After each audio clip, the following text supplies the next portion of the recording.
The diplomatic ship Starboard Horizon moved slowly into orbit above Prime. Danny Cole stood near the large windows and watched the alien planet below. Purple clouds moved across its surface like slow rivers in the sky. He was 43 years old, not very tall, with tired eyes and rough hands. He had spent most of his life working on ships, starting from the lowest jobs and moving up through hard work and stubbornness. They had called humanity to their world. They wanted to see if humans were worth talking to. 7 years had passed since humans first met alien life, and most of the galaxy still thought of Earth as a small, unimportant place. They were different from humans in almost every way. They had silver skin that shined like metal. They stood over 8 feet tall. They had 4 arms instead of 2. Their empire covered 3,000 star systems, and they believed that fighting ability showed the true value of any species. Danny had not asked for this job. Admiral Vance had simply told him he was going. She did not ask if he wanted to go. She did not care about his opinion. She just needed someone, and Danny was available. The shuttle carried Danny and his small team down to the planet's surface. Lieutenant sat beside him. She was younger, smarter with computers and diplomacy, but her face showed worry that she could not hide. When the shuttle doors opened, a group of warriors stood waiting. Their armor was beautiful and frightening at the same time, covered in precious metals and strange symbols. The warriors led them through hallways made of black stone that reflected their images like dark mirrors. The ceiling was so high that Danny could barely see it. Everything was built for giants. He felt small, which he suspected was the point. The Grand Colosseum opened before them like the mouth of some massive creature. Thousands filled the seats, their silver bodies creating a sea of reflected light. At the center, raised above everything else, sat a throne that seemed to be made of captured starlight. On that throne sat Princess L. Danny had seen pictures of before, but pictures did not capture the reality. The princess was beautiful the way a sword is beautiful. Her silver skin moved with patterns of soft light that changed color with her emotions. She had 4 arms like all her kind, and she rested them on her throne with the easy comfort of someone who had never known fear. When her eyes found Danny in the crowd, her lips curved into a smile that held no warmth. "This is your champion." Her voice filled the Colosseum. Every human wore a small device that translated alien languages, so Danny understood every word and every hint of mockery in her tone. "I expected something more impressive from the species that claims to deserve a place among the stars." Danny did not answer. He had learned many years ago that talking too much usually made things worse. "The rules of this challenge are simple," Princess L said. She stood from her throne and began walking down the steps toward the arena floor. Her movements were smooth and controlled, like a predator that knew it had already won. "We fight until one of us gives up or dies. No weapons, only what our bodies can do. I will honor you by fighting you myself." She reached the arena floor and stretched all 4 of her arms. The crowd cheered so loud that Danny felt it in his chest like a second heartbeat. "You will not last 1 minute, human." Danny removed his uniform jacket. He folded it carefully and handed it to, who took it with shaking hands. "Commander," she said quietly, "this is wrong. They are twice as dense as us. Their muscles are 4 times stronger. Their reflexes are 3 times faster. Every piece of data we have says this is impossible." "I know," Danny said. "Then why are you doing this?" He did not have a good answer for that. He stepped into the arena. The sand under his feet was red. Not naturally red, he realized. Stained red from years and years of blood. How many creatures had died here to entertain them? How many species had been judged unworthy because they could not match these silver giants in combat? Princess L circled him slowly. Floating screens appeared in the air, showing their faces to everyone on the planet, to everyone in the Empire, to 100 different alien civilizations watching to see if humanity was worth respecting. "Begin," said an official voice from somewhere above. The princess moved faster than Danny's eyes could follow. All four of her arms came at him in patterns designed to overwhelm any defense. She expected him to block, to fight back, to do something. Danny simply moved. He shifted his weight just slightly. He turned his body just enough. Her strikes passed through the space where he had been a moment before. She hit nothing but air. She attacked again, faster this time. Danny moved again, calm and unhurried. He was not fast enough to match her speed. He was not trying to be. He was just reading her movements, seeing where she would strike and not being there when she did. The crowd noise changed. The cheering became confused murmurs. The human should have been broken in the first 2 seconds. Instead, he was still standing, still breathing, still watching the princess with those tired, patient eyes. "Fight me properly," Elle demanded. "Stop running." Danny said nothing. He kept moving, kept breathing, kept surviving. 30 seconds passed. The princess threw everything she had at him. Her attacks became less controlled, more angry. She was used to opponents who fought back, who gave her something to hit. Danny gave her nothing. 1 minute passed. The Colosseum went quiet. No opponent had ever survived 1 minute against their princess. This strange, small human had done it without throwing a single punch. Princess Elle stopped attacking. She stared at Danny with something new in her expression. Not respect, not yet, but the first small crack in her absolute confidence. "What are you?" she asked.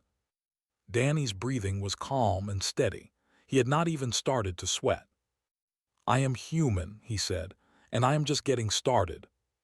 The princess looked at him for a long moment. Then she attacked again, but something had changed. She was not playing anymore. She was not showing off for the crowd. For the first time in her life, she was facing something she did not understand. And somewhere deep in her warrior's heart, she felt the first cold touch of doubt. The red sand shifted beneath their feet as the real fight began. 2 minutes passed in the arena, then 3, then 5. Princess Elle's attacks were becoming slower. Her patterns of light flickered in ways that showed her frustration to everyone watching. Danny had still not thrown a single punch. He had done nothing except refuse to be hit. The crowd did not understand what they were seeing. Their entire culture was built on the idea that the strongest warrior won. Fights were supposed to be short and violent. One side proved their power, the other side fell. That was how the universe worked. That was how it had always worked. Nobody had told Danny Cole about these rules. At the 6-minute mark, the princess stopped her assault.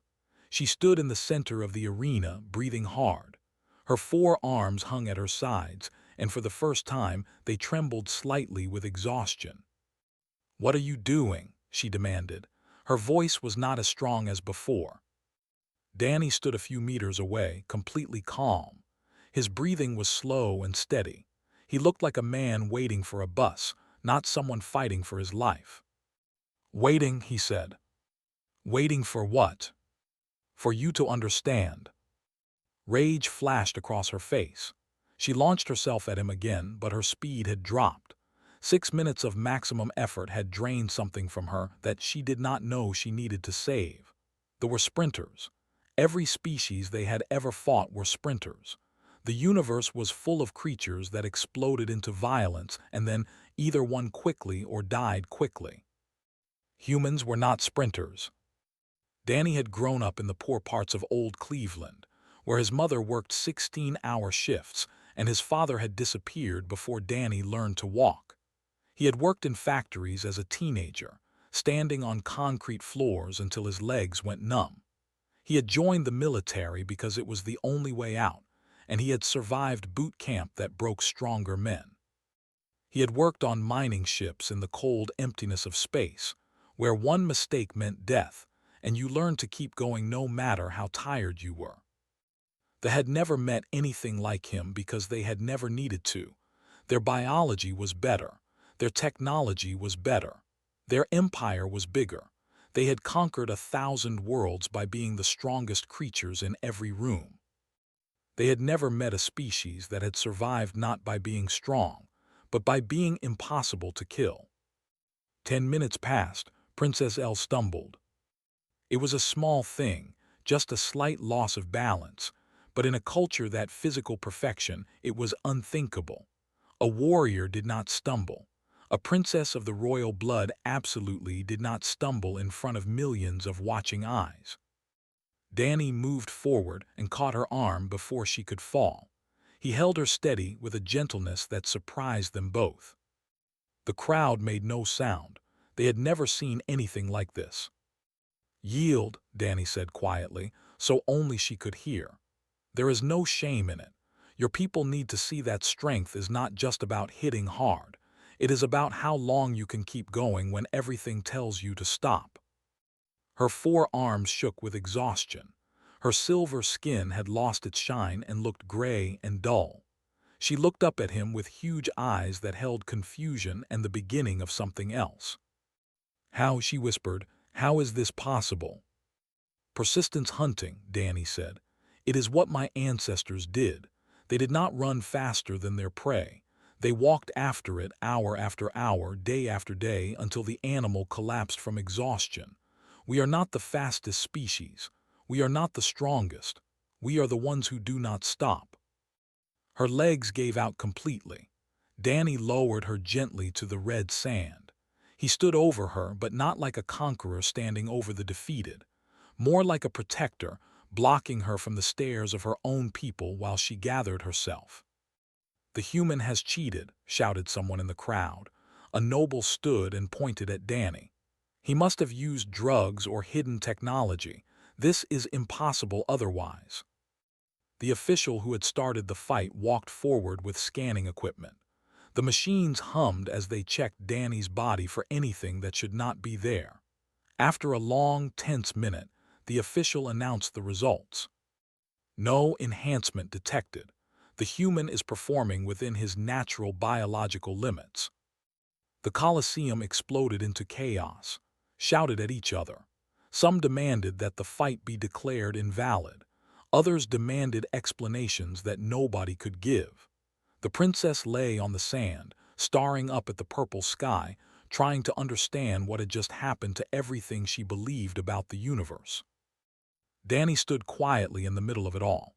He watched the crowd without fear. He had faced worse things than angry aliens. He had faced poverty, war, loneliness, and the cold emptiness between stars. He had faced the voice in his own head that told him to give up, and he had beaten that voice every single day for 43 years. Pushed through the crowd of officials and ran to his side. Her face showed relief and disbelief in equal measure. "Commander," she breathed, "that was incredible. How did you know you could do that?" Danny looked down at Princess L, who was slowly sitting up with the help of her guards. She met his eyes and something passed between them. Not friendship, not yet, but the beginning of understanding. "I did not know," Danny admitted. "I just knew that giving up was not an option." He picked up his uniform jacket from where had dropped it. He put it back on carefully, smoothing the wrinkles, and turned to face whatever came next. Behind him, the princess rose to her feet on shaking legs. She watched the human walk away, and in her mind, questions began to form that she had never thought to ask before. Questions about strength, questions about power, questions about what it truly meant to be unbeatable. The Festival of Lights on Prime would be talked about for generations. The night when a small, tired human showed the greatest warrior empire in the galaxy that they did not understand the universe as well as they thought they did. And somewhere in the chaos, a single seed of change was planted. 3 days passed on Prime. Danny stayed in the royal palace because the High Council had asked him to stay. Asked was a polite word for what had really been an order. He was given rooms that were beautiful but built for people much larger than him. The bed was too big. The chairs were too tall. Even the doorways made him feel like a child visiting a house of giants. He spent most of his time looking out the windows at the alien city below. Purple light from the twin suns painted everything in shades of violet and gold. Flying vehicles moved through the sky like metal birds. The buildings stretched so high that their tops disappeared into the clouds. On the third night, Princess Elle came to see him. Danny heard her approach before she appeared. Her footsteps were softer than before, less confident. When she appeared in his doorway, he saw that something about her had changed. She still carried herself like royalty, but the arrogance had been mixed with something more thoughtful. "My people think I was shamed," she said without greeting. "They believe you cheated somehow, even though the officials said the fight was fair. My father is very angry. My brothers and sisters see weakness in me now. They are already planning how to use it." Danny moved to the side, making space for her to enter. "Do you think you were shamed?" She thought about the question for a long moment. A lesser person would have answered quickly with wounded pride. The fact that she took time to consider showed Danny something important about her character. "No," she finally said. "I think I was taught something. My culture does not see much difference between those two things." She walked to the window and looked out at the city. Her four arms folded across her chest in a pattern that Danny had learned meant deep thought. "Tell me about your world," she said. "Tell me about Earth." Danny thought about how to answer. He thought about the neighborhood where he grew up, where gunshots at night were normal and hope was hard to find. He thought about the wars that humanity had fought against itself, millions of people dying because of differences in skin color or belief or simple greed. He thought about the pollution and poverty and endless cruelty that humans showed to each other. But he also thought about other things. The neighbor who had given his family food when they had none.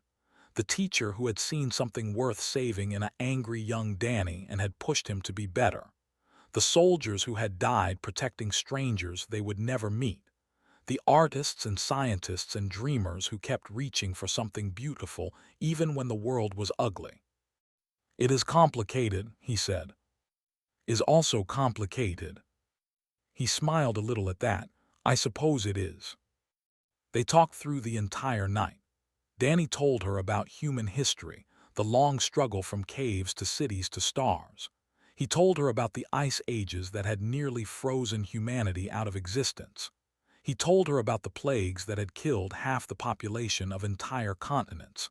He told her about the wars, so many wars, brother against brother, nation against nation, the same mistakes repeated over and over again. "And yet you survived all of this," Elle said as the first purple sun began to rise. "Your species should have died 100 times." "We should have," Danny agreed. "We did not." "Why?" "Because we are too stubborn to know when we are beaten. Because every time something knocked us down, someone stood back up and refused to quit. Because giving up is simply not in our nature." She turned to look at him directly. Her patterns of light had shifted during their conversation, showing colors he had not seen before. Blues and greens mixed with the usual silver and gold. "My people are afraid," she admitted. "We have always been the strongest. Our entire identity is built on being the most powerful warriors in the galaxy. We do not know who we are if that is no longer true."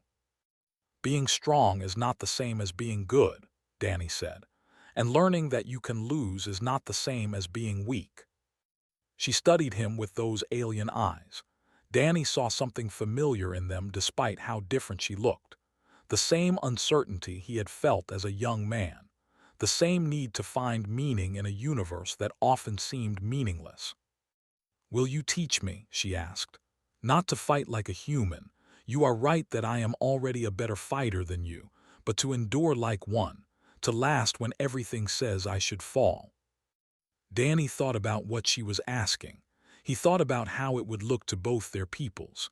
He thought about back on the ship, probably filling out reports about why he had not returned yet. He thought about all the things that could go wrong. "Why do you want this?" he asked. "Because my people will face problems that strength alone cannot solve. Because the galaxy is changing and we must change with it or be left behind." She paused, and her light patterns shifted to deeper, more honest colors. "Because I looked into your eyes in that arena and saw something I did not understand.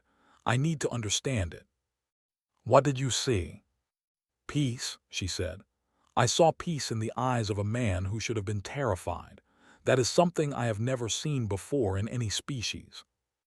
Danny thought about this. He was not sure peace was the right word for what he felt. It was more like acceptance. He had made peace with death a long time ago during his first war. Once you stopped being afraid of dying, you could focus on living. Okay, he said, we start tomorrow. You will stay. For as long as it takes. She reached out with one of her 4 hands and touched his shoulder. It was a strange gesture between their species, but the meaning was clear. Gratitude, trust, the beginning of something neither of them had expected. Thank you, Danny Cole of Earth. You are welcome, Elev. Outside the window, the second sun was rising. The purple sky turned to shades of orange and pink. A new day was beginning on an alien world, and with it, a new chapter in the relationship between two very different peoples. Neither of them knew yet how much that chapter would cost them, or how much it would be worth. 6 months passed on Prime. Danny had expected problems, and he found plenty of them. The warrior families of the saw him as an insult. Every time they looked at him, they remembered that their princess had fallen to this small, ordinary human. Their pride could not accept it. Their traditions could not explain it. So they decided that Danny Cole needed to die. 3 times in the first month, someone tried to kill him. The first was a warrior who challenged him to a duel in a hallway. Danny simply walked away, refusing to engage. The second was a poison in his food. Danny noticed the strange color and did not eat. The third was an ambush by 5 armed in the palace gardens. Danny hid in the darkness until palace guards arrived to investigate the noise. He survived not through violence but through awareness.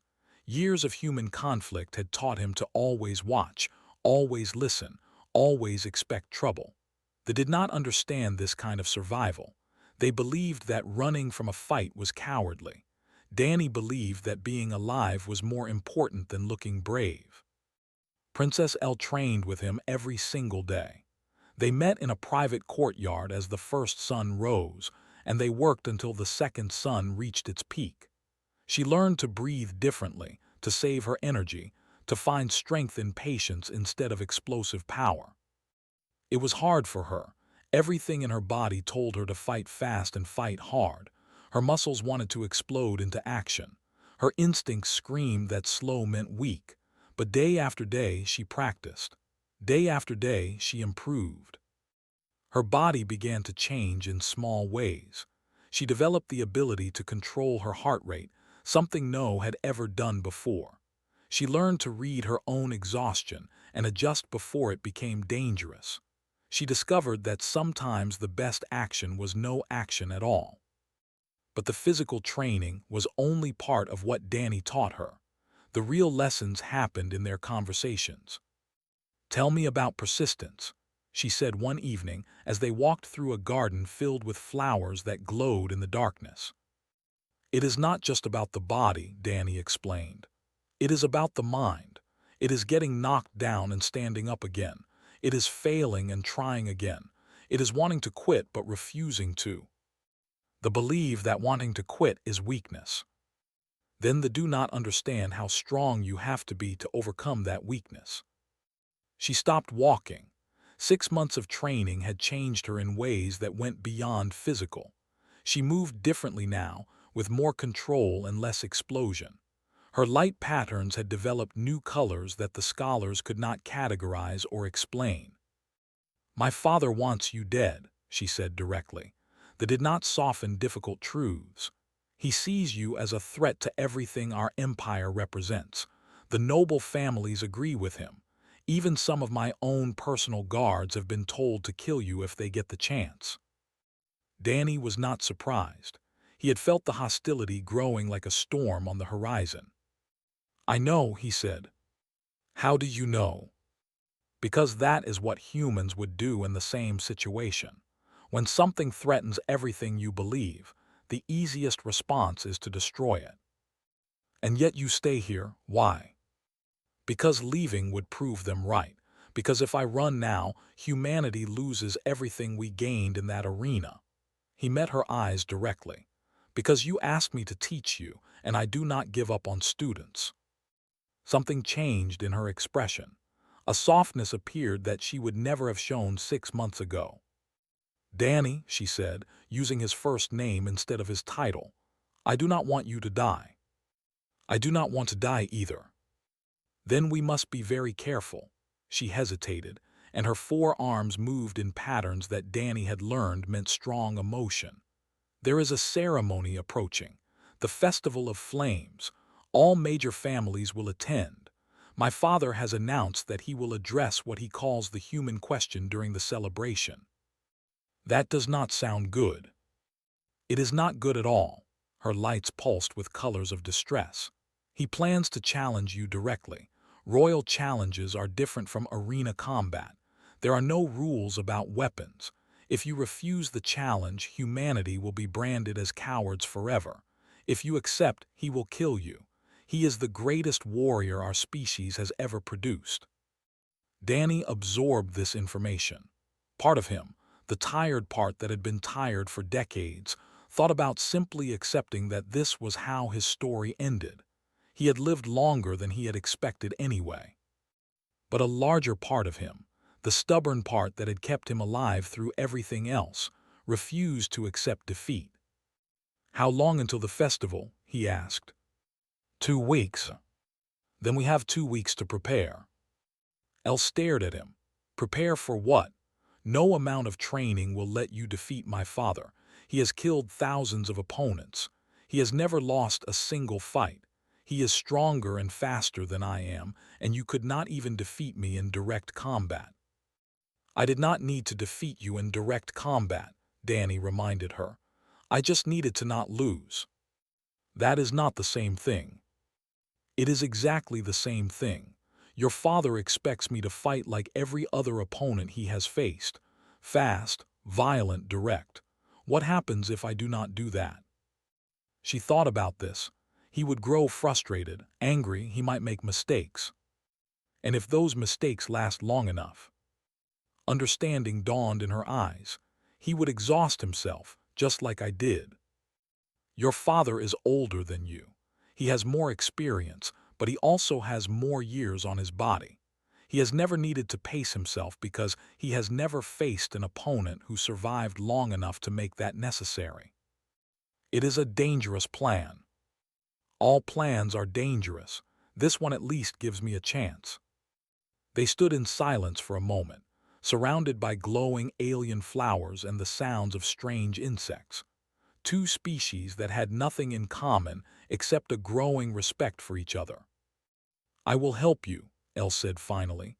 I will tell you everything I know about how my father fights, his patterns, his habits, his weaknesses. That could be seen as treason. Perhaps. Her lights shifted to a color he had never seen before, something between purple and gold. But you taught me that sometimes the strongest thing you can do is choose a different path than the one everyone expects. Danny nodded, then let us begin. They turned and walked back toward the palace. Above them, the twin suns were setting, painting the sky in shades of fire. In 2 weeks, one of those fires would consume them. Or transform them. There was no third option.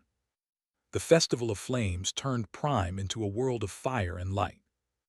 Every city burned with ceremonial flames that reached toward the purple sky. Billions of gathered to celebrate their warrior heritage, dressed in their finest armor, singing songs of ancient battles and glorious victories. At the heart of it all stood the Imperial Arena, 10 times larger than the Colosseum where Danny had first faced Princess Elle. Emperor Hal sat on a throne made of metal from conquered worlds. He was massive even by standards, standing nearly 9 feet tall when he rose to his full height. His silver skin was crossed with ritual scars, each one representing an enemy he had killed in personal combat. His 4 arms held ancient weapons that had belonged to his family for 1,000 generations. Danny Cole stood before him, wearing his simple human uniform. He carried no weapons. He had no armor. He looked exactly like what he was, a middle-aged man from a small planet facing impossible odds. The crowd numbered in the millions. Floating screens broadcast their images across the entire empire, across 100 watching civilizations who wanted to see what would happen next. "You have poisoned my daughter," the Emperor announced. His voice was amplified to reach every corner of the arena, every home on the planet, every ship in orbit. "You have spread your weakness through our world like a disease. You have made our people question what should never be questioned." Danny said nothing. He stood still and waited.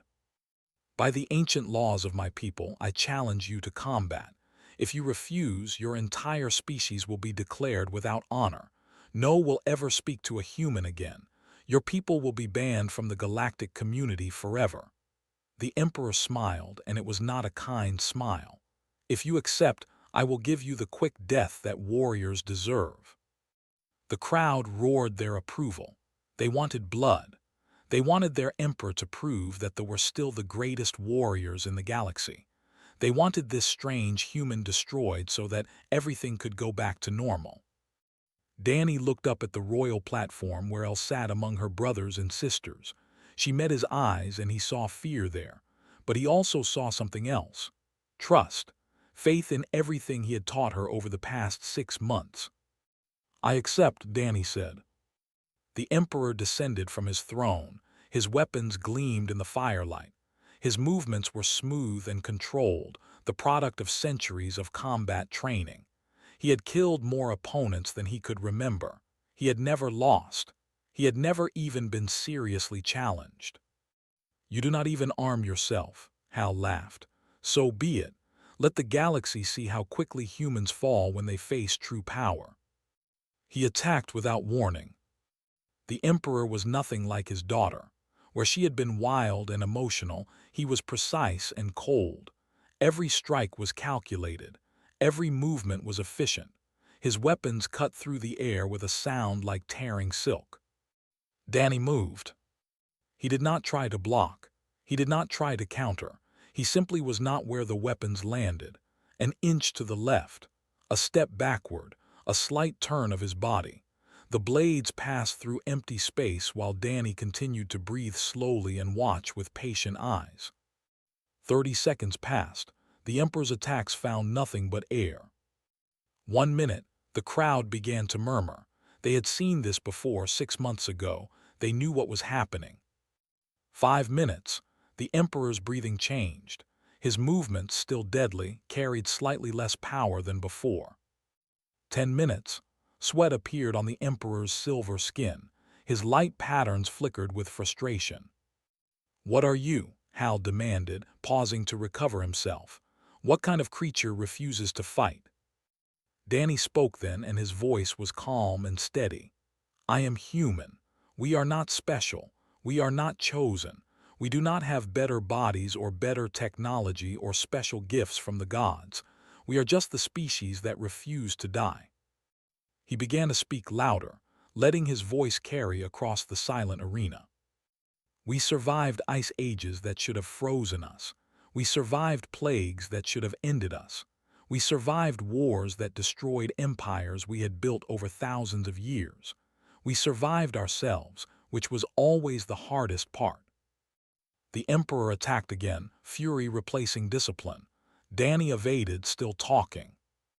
"We reached the stars not because we deserved to, but because we were too stubborn to stay on one planet. Because every time the universe told us to quit, we said no. Because persistence is the only gift we have, and it is enough." 15 minutes. The Emperor was breathing hard now. 20 minutes. He was staggering. "Yield," Danny said, echoing the words he had spoken to Elle half a year ago. "Show your people that wisdom can exist alongside strength. Show them that changing is not the same as losing." Hal fell to one knee. His weapons dropped from his shaking hands. The crowd watched in complete silence as their immortal emperor, the greatest warrior in history, knelt before an unarmed human. "How do I yield," the emperor whispered, "to something I do not understand?" Danny extended his hand. It was the human gesture of peace and respect offered between equals. By trying to understand, that is all any of us can do. The moment stretched across the arena. The Emperor looked at the offered hand, then at the human who offered it. Millions of held their breath. Slowly, carefully, Emperor Hal reached out and took Danny's hand. Princess Elle rose from her seat. Her light patterns blazed with colors that had never been recorded in history, colors that the scholars would later call the shades of change. She walked down to the arena floor and stood beside Danny, facing her father and her people. "This is not the end of our strength," she announced. "This is the beginning of our wisdom. The humans have shown us that there are forms of power we never imagined. Let us learn from them as they will learn from us. Let this be the day the empire began to grow instead of merely conquer." Silence held the arena for a long moment. Then a single in the crowd struck their four palms together. The sound echoed in the quiet. Another joined, then another, then hundreds, then thousands, then millions. The applause rolled across the arena like thunder, like the sound of a world changing. Danny Cole stood in the center of it all. He was tired. He was sore. He wanted nothing more than to sit down somewhere quiet and sleep for a week. But he remained standing because that was what humans did. They kept standing even when everything told them to fall. Pushed through the crowd and threw her arms around him. "You did it," she breathed. "You actually did it." "We did it," Danny corrected her. "Humanity did it. I was just the one standing here." Emperor Hal rose to his feet with effort. He looked at Danny with something that might have been respect, might have been confusion, might have been the beginning of something new. "You have given me much to think about, human." That was the idea. "I do not promise that my people will change overnight. Traditions do not die easily." "They do not have to die," Danny said. "They just have to grow." Elle stepped forward and stood between her father and her teacher. "We will make them grow, together." Above them, the twin suns began to rise. The festival fires burned lower as the natural light grew stronger. A new day was beginning, in more ways than one. Danny Cole, the unremarkable human from a factory town on a small planet, looked up at the alien sky and allowed himself a small smile. He had won not through violence but through patience, not through strength but through endurance, not by being special but by being stubbornly, impossibly, beautifully human. And somewhere across the galaxy, on 100 different worlds, other species watched and wondered. If humans could do this, what else might they achieve? The answer they would discover was almost anything. Given enough time, given enough persistence, given enough refusal to give up. That was the human way. And the universe would never be quite the same again.